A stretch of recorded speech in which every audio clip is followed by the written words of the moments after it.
सहनाववतु सहनो भुनक्तु सह वीर्यं करवावहे तेजस्विनावधीतमस्तु मा विद्विषावहे। ओम शांतिः शांतिः शांतिः। कृष्णाय वासुदेवाय हरे परमात्मने प्रणतक्लेशनाशाय गोविंदाय नमो नमः।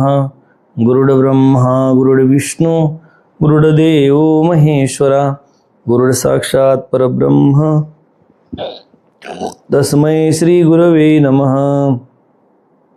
नमे पार्थास्ति कर्तव्यं त्रिषु लोकेषु किंचन नानावाप्तमवाप्तव्यं वर्त एव च कर्मणि। भगवंताच्या असीम कृपेने, विश्वमाऊली ज्ञानोबरायाच्या असीम कृपेने, सकल संतांच्या आशीर्वादाने, सद्गुरुदेवाच्या आशीर्वादाने चालत असलेल्या या नित्य ज्ञानेश्वरी चिंतनामध्ये आज आपण ज्ञानेश्वरीतील तृतीय अध्यायातील 22 क्रमांकाच्या श्लोकापासून प्रारंभ करत आहोत। आणि या ठिकाणी भगवंत अर्जुनाला सांगतात की त्रिलोक्यामध्ये मला काही करवायची गरज नाही किंवा काही अप्राप्य प्राप्त करून घ्यायची सुद्धा गरज नाही, तरी पण मी कर्म करतच आहे। या जगामध्ये मला काही प्राप्त करायची आवश्यकता नाही आणि काही मला मिळवायची अपेक्षा नाही, काही प्राप्त करून घ्यायची अपेक्षा नाही किंवा मला काही कर्म करायची आवश्यकता सुद्धा नाही, तरीही सुद्धा मी कर्म करत आहे। आणि दुसरी गोष्ट, मला अप्राप्य असं सुद्धा काही नाही, सगळं प्राप्तच आहे। अरे ज्याला एखादी गोष्ट प्राप्त नाही त्याला ती मिळवण्यासाठी धडपड करावी लागते, त्याला ती मिळावी याच्यासाठी तो प्रयत्न करत असतो। अरे एखाद्याकडे 4 व्हीलर नाही तर 4 व्हीलर घेण्यासाठी तो प्रयत्न करेल, एखाद्याकडे घर नाही तर घर घेण्यासाठी तो प्रयत्न करेल, एखाद्याकडे शेती नाही तर शेती मिळवण्यासाठी किंवा शेती घेण्यासाठी तो प्रयत्न करेल। पण ज्यांच्या जीवनामध्ये काहीच मिळवण्याची अपेक्षा नाही, ज्यांच्या जीवनामध्ये सगळंच ऑलरेडी सगळं अवेलेबल आहे आणि ज्याने या सृष्टीची उत्पत्ती केली आहे, सगळे या जगामध्ये मुंगीपासून तर हातीपर्यंत सगळं जे काही निर्माण करणारा तो परमात्मा, परमेश्वर, लक्ष्मी आदी सगळ्या त्यांच्या दासी आहेत। तर मग हे सगळे परमात्मा परमेश्वर जर हे सगळं निर्माण करणार तर त्याला त्याच्या जीवनामध्ये काही ही गोष्ट मिळवण्याची आवश्यकता आहे का? काहीही त्याच्या जीवनामध्ये मिळवण्याची त्याला आवश्यकता नाही। परंतु तरी भगवंत म्हणतात, अर्जुना बघ, मला ना काही अप्राप्य आहे ना काही मिळवायची अपेक्षा आहे, तरीही सुद्धा मी कर्म मार्गाचं आचरण करत आहे आणि केलं पाहिजे। कारण जर समजा मोठ्याने आचरण केलं नाही तर कनिष्ठ आचरण करणार कसे? म्हणून भगवंत सांगतात की मला काही आवश्यकताही नाही तरी पण मी आचरण करत आहे किंवा कर्म मार्गाचं किंवा सुधर्माचं आचरण मी करत आहे। आता माऊली त्या संबंधानं काय चिंतन करतात ते बघू। आता अनिकाची अगोठी कायशा सांगू किरटी, देखी मीची रहाटी वर्तत असे। अरे दुसऱ्याचं काय सांगू अर्जुना, मीच देख कर्म मार्गाचं काय करतो, प्रत्यक्ष आचरण करतो। अरे इतरांचं उदाहरण माणूस कौरक सांगणार, ज्यावेळेस माणूस स्वतः सांगेल की नाही मी बघ हे सगळं मी करतो आहे, भगवंत तेच सांगणार अर्जुनाला, मला काहीही करायची अपेक्षा नाही किंवा काही करण्याची गरज नाही, काही मिळवण्याची गरज नाही, काही मिळावे ही अपेक्षा सुद्धा नाही, तरीही सुद्धा मी ज्या पद्धतीने कर्म मार्गाचं आचरण करतो, कर्माप्रमाणे वागतो किंवा ज्या पद्धतीने जसं कर्म असेल तसं वागण्याचा मी प्रयत्न करतो, तर याचा अर्थ हाच आहे की जगाला सुद्धा ते मार्गदर्शक ठरावं। काय साकडे काही माते की कवन एके आरते आचरी मी धर्माते म्हणसी जरी। मला काही कमी आहे? कोणत्याही एखाद्या फळाची इच्छा धरून मी धर्माचं आचरण करत आहे असे जर म्हणशील तर तरी पुरतेपणा लागी अनेक दुसरे नाही जगी, ऐसे सामग्री माझ्या अंगी जाणसी तू। तर पूर्णतेच्या दृष्टीने विचार केला तर माझ्यासारखा जगात दुसरा कोणीही नाही किंवा असं सामर्थ्यही दुसऱ्याकडे नाही। काय जर पूर्णतेचा विचार केला तर माझ्यासारखा सामर्थ्यवान व्यक्ती या जगामध्ये दुसरा कोणी आहे का? कोणीही नाही. म्हणून ज्या पद्धतीने मी आचरण करतो आहे किंवा स्वधर्माचं पालन करतो आहे किंवा जसं स्वधर्माप्रमाणे वागतो आहे, गरज नसताना, काही मिळवण्याची अपेक्षा नसताना, 1 रुपयाही मिळवण्याची अपेक्षा नसताना किंवा कुठली वस्तू किंवा कुठली काहीही मिळवण्याची अपेक्षा नसताना मी ज्या पद्धतीने आचरण करत आहे, एवढंच नाही तर मी बघा ज्याची आवश्यकता नसताना सुद्धा जे मी केलं आहे, मृत गुरुपुत्र अनिला तो तुवा पवाडा देखिला तोही मी योगाला कर्मी वरते. अरे ज्यावेळेस संदीपनी मुनीच्या आश्रमामध्ये मी शिकत होतो आणि शिकत असताना ज्यावेळेस शिक्षण पूर्ण झाल्यानंतर मी ज्या पद्धतीने गुरुजीकडे गेलो आणि गुरुजीकडे गेल्यानंतर गुरुजींना म्हणालो की माझं शिक्षण पूर्ण झालं, आता तुम्ही त्या मोबदल्यामध्ये दक्षिणा वगैरे काय आहे, ते दक्षिणा मला काय दिली पाहिजे किंवा गुरुदक्षिणा मी काय दिली पाहिजेत ते तुम्ही सांगा. त्यावेळेस संदीपनी मुनी म्हणाले, हे बघ मला तर काही मिळवण्याची काही आशा नाही, परंतु तुझी जी गुरुमाया आहे तिला विचार, काही आवश्यकता असेल तर तिला विचार. तिच्याकडे गेल्यानंतर तिने जे म्हणलं त्या पद्धतीने तिला दे. तर त्या पद्धतीने गुरुमायेकडे गेल्यानंतर गुरुमाय रडायच लागली की ज्या पद्धतीने माझा पुत्र जो आहे तुझ्यासारखाच होता, तुझ्या एवढाच होता, परंतु समुद्रामध्ये गेला आणि समुद्रामध्ये गेल्यानंतर पुन्हा परत आलाच नाही. त्यावेळेस भगवंताने त्या मेलेल्या गुरुपुत्राला यमलोकातून परत आणलं. समुद्रामध्ये मिळालं. समुद्राने सांगितले शंका सोडला विचारतो म्हणून माझ्याकडे यमलोकामध्ये आहे. यमलोकातून त्याला परत आणलं आणि आईला दिलं. वास्तविक पाहिलं तर भगवंत म्हणतात की मला हे सगळे कुटाने करायची आवश्यकता नव्हती किंवा हे कर्म करायची सुद्धा आवश्यकता नव्हती, परंतु हे सगळं कर्म आचरण मी का करत आहे? कारण इतरांनी सुद्धा त्या पद्धतीने कर्माचरण केलं पाहिजे, इतर लोक सुद्धा त्या पद्धतीने वागले पाहिजेत, याच्यासाठी हे मी कर्माचरण करत आहे. पुढे भगवंत सांगतात, यदि हेयम न वर्तेयम जातु कर्मण्यतंद्रितः मम वर्तान वर्तन्ते मनुष्याः पार्थ सर्वश. हे पार्थ, जर मी सावधपणे कर्म केले नाही तर लोक देखील माझ्या वागण्याचा सर्व प्रकारे अनुकरण करतील. आणि मी जर सावधपणे कर्म केलं नाही तर लोक माझ्या वागण्याचा सर्व प्रकारे अनुकरण करतील. कारण मागे सांग यद्यदाचरे श्रेष्ठ तत्तदेवी तरोजन सयत प्रमाणम कृते लोकस्थ धनुवर्तते. ज्या पद्धतीने की श्रेष्ठ महापुरुष ज्या पद्धतीने आचरण करतात त्याच पद्धतीने कनिष्ठ आचरण करत असतात. म्हणून जसे मोठे आचरण करतात तसे लहाने सुद्धा आचरण करतात. म्हणून त्या पद्धतीने काय केलं पाहिजे तर माझ्या वागण्याचं मी देखील त्या पद्धतीने अनुकरण करतो की जेणेकरून लोकांनी सुद्धा त्या पद्धतीने आचरण केलं पाहिजे किंवा अनुकरण केलं पाहिजेत, कर्ममार्ग आचरला पाहिजेत. परिस्वधर्मी वर्ते कैसा सखांश हो का होय जैसा तयाची एका उद्देशा लागून या. जसा सकाम पुरुष केवळ एका फळाच्या उद्देशानेच तत्पर असतो, त्या तत्परतेनेच मी स्वधर्म करीत असतो. अरे एखादा सकाम पुरुष असेल, तो त्याच्या जीवनामध्ये एखादी गोष्ट मिळवण्यासाठी किती धडपड करतो की मला हे मिळावं, ते मिळावं, हे प्राप्त व्हावं, ते प्राप्त व्हावं. त्याच्यासाठी सतत तो धडपडत असतो, सतत मिळवण्यासाठी प्रयत्न करत असतो, सतत तो धावत असतो. अरे एवढंच नाही तर आपण शेतकरी आहे, एखादी गोष्ट पीक काढणीस आलं आणि पीक काढणीस आल्यानंतर आपल्याला असं वाटतं वरून आभाळ फिरू राहिलं, गहू काढून घ्यायचा, तर आपण किती धडपड करतो. इकडे फोन लाव, तिकडे फोन लाव, या मशीनवाल्याला फोन लाव, त्या मशीनवाल्याला फोन लाव, इकडे जाऊन बघ, तिकडे जाऊन बघ. कशासाठी? कारण आपल्याला माहिती आहे आज जर आपण हे गहू जर काढले नाही तर उद्या पाणी आल्यानंतर ते खराब होणार आहे. म्हणून त्यावेळेस आपण इतक्या पद्धतीने ज्या तत्परतेने आचरण करतो त्याच तत्परतेने स्वधर्माच्या संबंधाने सुद्धा आचरण आपल्याकडून झालं पाहिजे. पण त्या संबंधाने आपलं आचरण तितकं होत नाही. म्हणून भगवंत सांगतो ज्याप्रमाणे सकाम पुरुष हे आचरण करतात, जसे सकाम पुरुष कसे आचरण करतात तर ते त्याच्यामध्ये जसे रत असतात त्या पद्धतीने मी सुद्धा सकाम पुरुषाप्रमाणे निष्काम कर्म आचरण करत असतो. अरे सकाम कर्म आचरण करणं ही गोष्ट योग्य वेगळी आहे.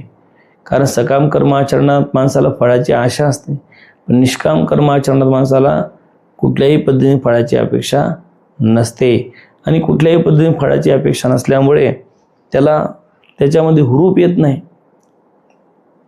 तर त्या पद्धतीने म्हणून भगवंत सांगतात की मी ज्या पद्धतीने फळाचा उद्देश न ठेवता जसं लोक सकाम पुरुष जसं आचरण करतो त्याच पद्धतीने मी आचरण करत असतो. पुन्हा माऊली सांगतात, जे भूतजात सकळ असे आम्हाची अधीन केवळ तरी न भावे बरड म्हणून या. की सर्व प्राणी मात्र आमच्या अधीन आहेत. मी जसे कर्म करतो तसे तेही करतात, तरी लोक कर्मभ्रष्ट होऊ नयेत म्हणून मी सदैव कर्ममार्गाचरण करत असतो. अरे एवढे संत महात्मे हे सगळे काय तुम्हाला उपदेश करतात, सगळ्यांना सांगतात. काय सांगतात की हे समाज योग्य दिशेने योग्य मार्गाने गेला पाहिजे, समाजाचं कल्याण झालं पाहिजे. त्या पद्धतीने या ठिकाणी भगवंत तेच सांगतात की समाज जो आहे तो कर्मभ्रष्ट होऊ नये म्हणून मी त्या पद्धतीने कर्मयोग आचरण करत असतो. कारण उद्या मीच आचरण जर त्याचं केलं नाही तर लोक काय म्हणतील की देवानेच आचरण केलं नाही तर मग आपल्याला करायची आवश्यकता नाही.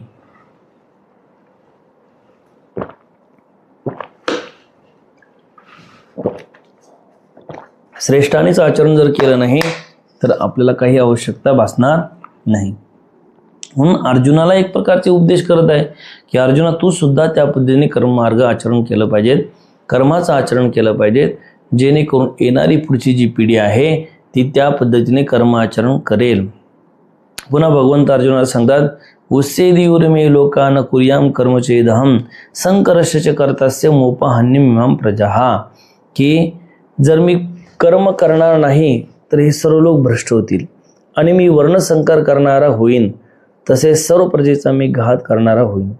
जर मी कर्ममार्गाचं आचरण केलं नाही तर काय होईल की हे सर्व लोक ज्या पद्धतीने काय होतील तर कर्मभ्रष्ट होतील, योग्य आचरण करणार नाही, वर्णसंकर होईल आणि म्हणून सर्व प्रजेचा घात होईल. म्हणून मी काय करत आहे तर कर्ममार्ग आचरणात आणत आहे, कर्माचं आचरण करत आहे, स्वधर्माचं आचरण करत आहे आणि त्या पद्धतीने सर्व लोकांना काय करत आहे मार्गदर्शन करत आहे. पुन्हा माऊली त्या संबंधाने काय म्हणतात लिहितात बघा, आम्ही पूर्ण काम होणी जरी आत्मस्थिती राहुनी तरी प्रजा कैसेनी निस्तरेल.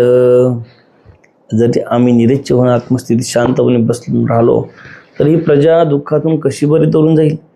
अरे जर भगवंत निरीच्छ होऊन राहिले, जसं साधू संत निरीच्छ होऊन राहिले, त्यांना त्यांच्या जीवनामध्ये काही मिळवण्याची अपेक्षा नाही, तरीही ते कर्ममार्गाचं काय करत आहे आचरण करत आहे. अरे जर साधू संत जंगलामध्ये हिमालयामध्येच राहिले आणि इकडे आलेच नाही तर ज्या पद्धतीने समोरची येणारी पिढी विद्यार्थी घडवण्याचं काम घडेल का? घडू शकणार नाही. म्हणून समोरची पिढी घडवण्यासाठी, धर्माचं कार्य व्हावं यासाठी, स्वधर्माचं आचरण व्हावं यासाठी पुन्हा पुन्हा पुन्हा पुन्हा साधू संत या जगतामध्ये अवतरित होत असतात आणि जगतामध्ये अवतरित होऊन जगाला मार्गदर्शन करतात. हे का नाही? तुकाराम महाराज म्हणतात, आम्ही वैकुंठवासी आलो याची कारणाशी बोलली जे ऋषी मुनी साच भावे वर्ताया. की वास्तविक आम्ही वैकुंठामध्ये राहणार आहे, परंतु तरी सुद्धा जगाला मार्गदर्शन करण्यासाठी, जगाला उपदेश करण्यासाठी आम्ही या ठिकाणी आलेलो आहे. त्या पद्धतीने भगवंत सुद्धा सांगतात की ही जी प्रजा आहे या प्रजेला मार्गदर्शन करण्यासाठी किंवा प्रजेने त्या पद्धतीने वागलं पाहिजे याच्यासाठी मी काय करत आहे तर कर्मयोगाचं आचरण करत आहे, कर्ममार्गाचं आचरण करत आहे. पुढे सांगतात, इह आमचा वास पाहावी मग वर्तती परी जाणावी तरी लोकस्थिती आगवी नासील होईल. प्रजेने आमच्या मार्गाकडे पाहावी आणि आचरणाची पद्धत समजून घ्यावी असा प्रकार आहे. त्यामुळे आम्ही जर कर्माचा त्याग केला तर प्रजासुद्धा त्या पद्धतीने काय करेल तर कर्ममार्गाचं आचरण करणार नाही. सगळे लोक बिघडून लागतील आणि ते सुद्धा योग्य आचरण न केल्यामुळे काय होतील तर कर्म भ्रष्ट होतील, कर्मपद सोडून देतील. आणि कर्मपद जर सोडून दिला तर या जगामध्ये ही जी व्यवस्था आहे ती कशी चालणार आहे? अरे जर प्रत्येकाने जर म्हणलं की मी माझं कर्म व्यवस्थितपणे पार पाडणार नाही तर हे जग कसं चालणार आहे? अरे कर्मावर हे सगळं जग आधारित आहे. कर्मामुळे हे सगळं जग चालू आहे. अरे भगवंताने तर अर्जुनाला सांगितलंच, पण ब्रह्माने सुद्धा प्रजेला पहिला हाच उपदेश केला की बाबा प्रजे हो, की तुम्ही या जगामध्ये बाकी काही गोष्टी नाही केल्या तरी चालेल, परंतु तुम्ही काय करा, कर्माचं आचरण करा, स्वधर्माचं आचरण करा, स्वधर्माप्रमाणे वागा आणि हेच तुमचं कल्याणाचं साधन आहे. याच्याद्वारेच तुमचं कल्याण होणार आहे. बाकीचे दुसरे मार्ग जे आहे ते मार्ग कल्याण करतील का नाही करतील हा विषय नंतरचा आहे. पण एवढा सोपा मार्ग की तुम्ही तुमच्या स्वधर्माचं काय करा, आचरण करा, असं कोण सांगत आहे? ब्रह्माजी प्रजेला सांगत आहे आणि भगवंत अर्जुनाला सांगत आहे आणि माऊली तुम्हा आम्हाला सर्वांना सांगत आहे. पुन्हा भगवंत अर्जुनाला सांगतात, सक्ता कर्मण्य विद्वांसो यथा कुर्वन्ति भारत कुर्याद्वितस्तथा सक्त चिकीर्षो लोकसंग्रहम. हे अर्जुना, ज्याप्रमाणे अज्ञानी लोक कर्माच्या ठिकाणी आसक्त होऊन कर्मे करीत असतात त्याप्रमाणे लोकसंग्रहाची इच्छा करणाऱ्या ज्ञानी लोकांनी देखील अनासक्त होऊन कर्मे करावी. ज्याप्रमाणे अज्ञानी लोक कर्माच्या ठिकाणी आसक्त होऊन कर्म करतात. अरे किती आसक्त होतात? अरे त्यांना कोणतीही गोष्ट मिळवण्यासाठी ते त्याच्यासाठी रात्रंदिवस प्रयत्न करत असतात, रात्री झोपत सुद्धा नाही, एवढं त्याच्यासाठी काय करतात, तत्पर असतात आणि एवढ्या तत्परतेने ते कर्म करत राहतात. आणि म्हणून जसं अज्ञानी लोक कर्माच्या ठिकाणी काय करतात, तर आपला भोग्य वस्तू समजून त्या ठिकाणी कर्माचरण करताना आपल्याला दिसतात. आता माऊली काय सांगतात ते बघा. देखे फळाची या आशा आचरे कामुक जैसा कर्मी भरू व्हावं तैसा निराशा ही. ज्याप्रमाणे ज्ञानी पुरुषाने कर्मामध्ये आसक्त होऊन, ज्याप्रमाणे या ठिकाणी सांगतात, देखे फळाची या आशा आचरे कामुक जैसा कर्मी भरू व्हावे तैसा निराशा ही. असे पहा की सकाम पुरुष जेवढ्या उत्साहाने कर्माचं आचरण करतो तेवढ्याच उत्साहाने फलाशा नसलेल्या पुरुषाने आचरण केले पाहिजेत. अरे मी तुम्हाला मागे सांगितलं, एखादी गोष्ट तुम्हाला मिळवायची आहे, ती सकाम भावने मिळवायची आहे, त्याच्यासाठी तुम्ही जसं रात्रंदिवस एकत्र करता, त्याच्यासाठी एवढा प्रयत्न करता. अरे तुम्हाला जर कार घ्यायची आहे तर कार घेण्यासाठी तुम्ही जुळवाजुळव करतात, एक्स्ट्रा ड्युटी करतात. त्या पद्धतीने काहीतरी मिळवण्याच्या दृष्टिकोनातून तुम्ही जसं ज्या पद्धतीने कर्ममार्गाचं आचरण करतात त्याच पद्धतीने निष्काम कर्माचं सुद्धा आचरण केलं पाहिजे. जर निष्काम कर्माचं आचरण तुम्ही केलं तर तुमच्या जीवनामध्ये तुमचं कल्याण सहज होऊन जाईल. आणि जर तुम्ही सकाम होऊनच राहिले तर मग मात्र सकामतेप्रमाणे तुम्हाला त्याचं फळ मिळेल. जे पुढे पार्था हे सकळ लोक समजता रक्षणीय सर्वदा म्हणून या. पुन्हा सांगतात की कारण अर्जुना, लोकांचं आचरण सर्व प्रकारे नेहमी जतन करून ठेवणं योग्य असते. काय लोक कसे वागले, आपले पूर्वज कसे वागले आणि पूर्वज कशा पद्धतीने राहत होते त्या पद्धतीचं आचरण करून ठेवणं योग्य आहे किंवा त्या पद्धतीने आचरण केलं पाहिजे. मार्गाधर वर्तावे विश्व हे मोहरे लावे अलौकिक नोहावे लोकाप्रती. याप्रमाणे आणि सामान्य माणसं जसं शास्त्रामध्ये सांगितलं आहे, कर्ममार्गाचं आचरण करत असताना की सन्मार्ग आपल्याला कर्ममार्ग दाखवतो आणि आपण सामान्य लोकांप्रमाणे राहून आपले जीवन आचरावे व आपले अलौकिक सिद्ध करण्याचा प्रयत्न करू नये. की आपण सुद्धा त्या पद्धतीने सामान्य माणसासारखं राहिलं पाहिजे, सामान्य माणसासारखं वागलं पाहिजे, सामान्य माणसासारखं आचरण केलं पाहिजे. नाहीतर माणसाचं कसं असतं, माणसाला थोडंही काही मिळालं तर लगेच त्याला त्याचा काय होतो, गर्व होऊन जातो आणि गर्व होऊन त्या गर्वाप्रमाणे तो वागण्याचा प्रयत्न करत असतो, गर्विष्ठ होतो आणि सगळ्यांना तो तुच्छ समजतो. परंतु या ठिकाणी भगवंत अर्जुनाला हे सांगत आहे की जरीही सगळं तुला मिळालं तरीही सुद्धा तू तुझ्या जीवनामध्ये कर्ममार्गाचं योग्य आचरण कर.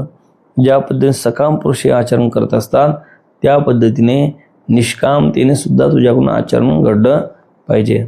सकाम पुरुष तर सगळ्याच पद्धतीने आचरण करतात, निष्काम पुरुष मात्र आचरण करत. सकाम पुरुष हे सगळ्याच पद्धतीने आचरण करतात, तसं निष्काम पुरुष सुद्धा सगळ्याच पद्धतीने आचरण करतात. फक्त त्यांच्या आचरणामध्ये एवढं असतं की त्यांच्या आचरणामध्ये काही मिळवण्याची अपेक्षा नसते, त्यांच्या आचरणामध्ये काही प्राप्त व्हावं याची अपेक्षा नसते, आणि सकाम पुरुषाच्या आचरणामध्ये काहीतरी मिळावं ही अपेक्षा असते. अशा पद्धतीचं चिंतन आपण आज या ज्ञानेश्वरीवर केलं आहे. आणि आजची जी झालेली सेवा आहे ती विश्वमाऊली ज्ञानोबराच्या चरणी आपण समर्पित करू. ओम पूर्णमदः पूर्णमिदं पूर्णात पूर्णमुदच्यते पूर्णस्य पूर्णमादाय पूर्णमेवावशिष्यते. ओम शांती शांती.